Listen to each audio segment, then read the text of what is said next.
Bu il 25 yaşını qeyd edəcək Azadlıq qəzeti hazırda çətin günlərini yaşayır. Qəzetin baş redaktorunun birinci müavini Rahim Hacıyevin sözlərinə görə üzləşdikləri ən böyük çətinlik maliyyə ilə bağlıdır.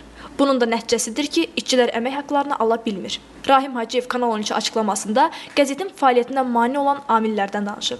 Birbaşa Azərbaycan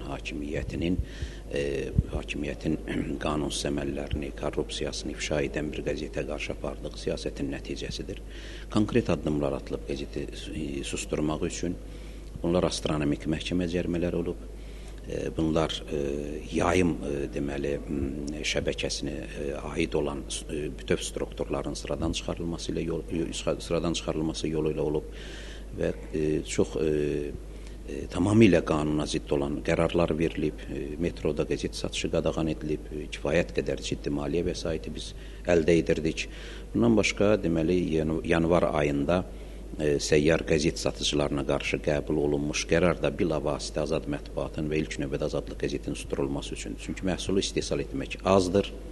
Məhsulu satmaq üçün yer olmalıdır, məntəqə olmalıdır, nöqtə olmalıdır.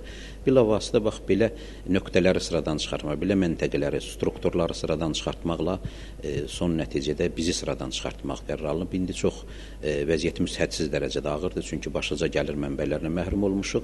Rahim Hacıyev onu da əlavə edib ki, kütləvi informasiya vasitələrinə dövlət dəstəyi fondu ötən il heç bir əsas olmadan Azadlıq qəzeti ilə əməkdaşlığı dayandırıb. Redaktor müavini bütün bunların hakimiyyətin siyasi sifarişinin nəticəsi olduğunu bildirib.